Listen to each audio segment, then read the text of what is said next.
You keep up the clean sheets, you ain't gonna lose. Like it. Now it's time for your AT&T wake-up call. Zion Williamson was selected first overall by the Pelicans. David Griffin was clear, saying he's not the savior of the franchise. But, Nick, will Zion be the Pelicans' savior? I don't think the Pelicans franchise needs saving. I think they need an infusion of talent like this, but they were in the second round 2 years ago. This is not a moribund, sad sack franchise that just can't get out of its own way. We have those in the NBA. I don't think the Pelicans are one of them. I think they have an above-average coach. I think they have an excellent GM. Their overall talent, before they got Zion, should have been enough to be a 30-ish win team. But what he will be is a savior for the fan base when it comes to excitement after the emotional devastation of losing Anthony Davis. There's a number of things that the Pelicans need. They needed a credible general manager like David Griffin to build a run. They needed someone to put together an Anthony Davis trade that'll get him out of that locker room so that they can build around Drew Holiday and the rest of that roster. They got a couple NBA starters in the trade, and now they have one of the brightest guys that we've seen. And we believe that the coach, I believe that the coach is a little underrated.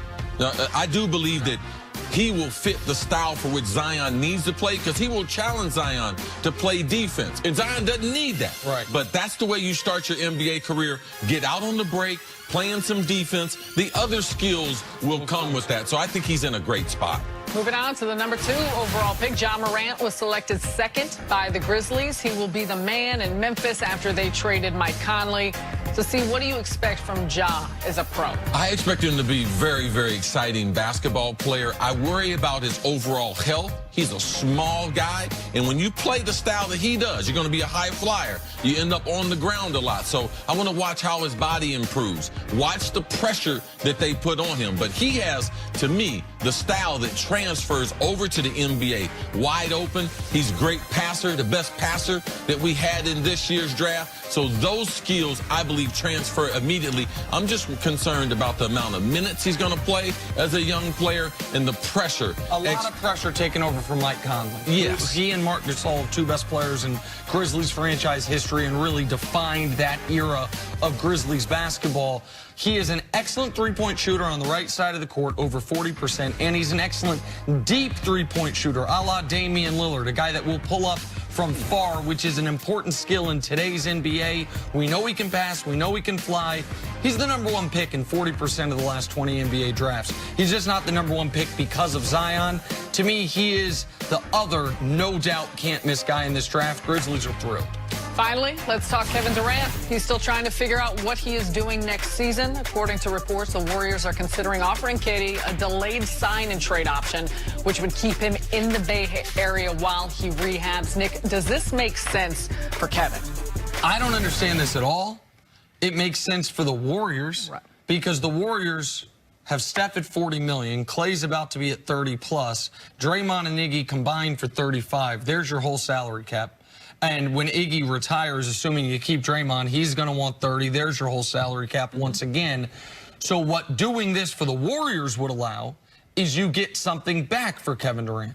You can go over the cap to keep your own guys, and you can go over the cap if you are already over the cap, and you trade a player to bring guys back. So for Golden State, it allows them to not be a team that has 3 guys making all the money where they can't compete at the level they want to. If you're Kevin Durant, first of all, why would you want to rehab there? You can talk much more about that than I can. And second of all, this is an enormous amount of trust that, okay, yeah, I'm going to sign a 5-year contract with you and just trust you're going to send me where you say where I want to go, when I want to go there. I mean, there's Aaron Baines, it was reported, opted into his contract with a commitment from Danny Ainge, we're not going to trade you. And and then when Al Horford left, Danny Ainge told him, all right, again, according to the Boston Globe, we might trade you, but it'll only be to a contender. The next day, he got traded to the Suns. So listen, you trust these teams at your own peril. If Kevin Durant wants to play for New York, he should just go sign in New York. I understand the Knicks can't offer him the 5th year, and the Warriors can offer him a little bit more money per year. That, to me, would not be worth the risk. Not even to mention, if you do this, whatever team you go to is weakened because they have to give up assets to get you. For all these reasons, it might make sense for Golden State, C. To me, it makes no sense for Kevin Durant. To me, this is the Hail Mary for Golden State. It's the way that you can keep the dream alive. It's the way that you sold all those personal licensing, all that new stadium, all that revenue, all those season ticket holders that you got looped in long term to be at that new arena. Oh, there's hope. And you know what they're going to say next? Oh, he might come back for the playoffs. Yeah. Oh, it's unfinished business. Yeah, this is the owner that during the conference final said that Kevin Durant would be on the court in the final.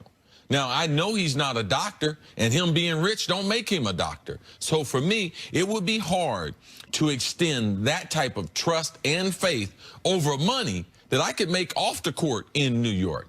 Kevin Durant, I'm sure, had a number of deals lined up that when he signs on July 1st with the Knicks, there were a number of companies that immediately just popped out of nowhere that were getting ready to partner with him. And I'm sure that that money exceeds that extra fifth year. So for me, and you brought out a great point yesterday, man, his doctor's in New York. So why every month when I have to check up with my doctor, why would I have to get on the airplane?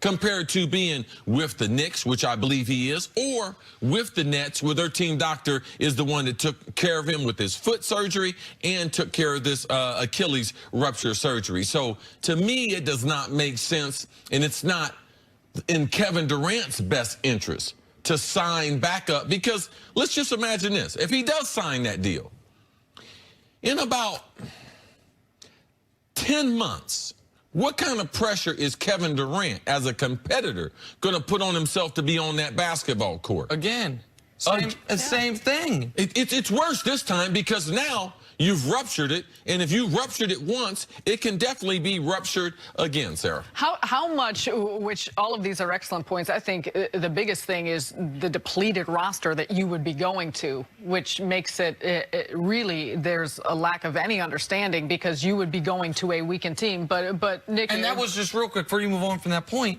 That was the criticism Carmelo dealt with. Remember, Carmelo, everyone said just wait a year and you can go to New York and then keep their players. Yep. But Melo wanted the max from Denver, wanted all of it. Yep. And what ended up happening was the Knicks trade away Gallinari, picks. They trade away guys that could have helped Carmelo compete here in New York.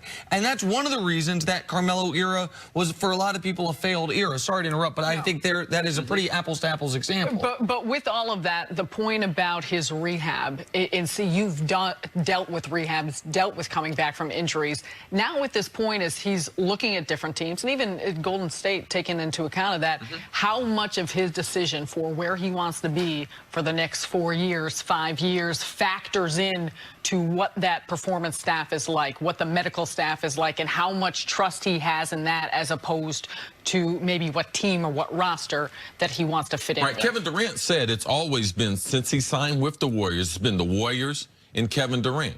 What do you think? You think this injury is going to bring them together?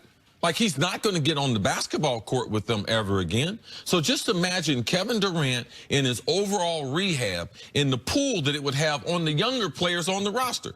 RJ just got drafted by the Knicks. Imagine him watching Kevin Durant. Imagine Kevin Durant giving him tidbits as he grows in his rookie year. So there's still, for Kevin Durant, no matter where he is, say Brooklyn, with the team that they have. Imagine that team trying to get to 45 wins potentially that we might be able to get in. Imagine how that team would feel. So whatever his future is going to be, he's better off going there now because it's only going to help the team, because there's nothing from a compensation, and I don't believe anything gets the Warriors, Steph Curry, Klay Thompson. Klay Thompson, his overall rehab is going to be viewed totally different because he is a Warrior. And Kevin Durant, even though it was a heroic, a Warrior act, him trying to get back out there with his teammates, he will never be painted in the same with the same. What did he say himself? It's always been the Warriors and Kevin Durant.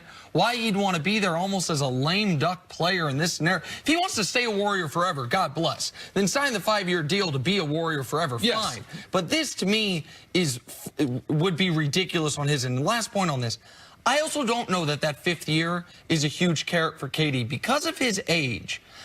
I think I could make, and if I were his agent, if I were Rich Kleiman, I would be making the argument financially. Signing a 4-year deal with an option after the 3rd year sets you up more in your mid-30s to get one more max deal. Huge carrot for KD because of his age. I think I could make, and if I were his agent, if I were Rich Kleiman, I would be making the argument financially. Signing a 4-year deal with an option after the 3rd year sets you up more in your mid-30s to get one more max deal, as opposed to a 5-year deal when someone, where even if you have opt-out after 4, I haven't even looked at that. You're a year older, and now you're 35-year-old And Kevin we know Durant. he's a gym rat. Right, you're a 35-year-old Kevin Durant asking for a 4 or 5-year deal, as opposed to a 34-year-old Kevin Durant asking for a 4 or 5-year deal on your last deal. So I don't even think that extra year is that important, because I don't think Kevin Durant looks at this as his last contract. I think he looks at this as his second to last major contract, and the earlier you can get to that next one, even if it's in the exact same city, financially could be better for you. Makes a lot of sense. All right, coming up, could Patrick Mahomes have back-to-back MVP Could he? seasons? That's next on First Things First.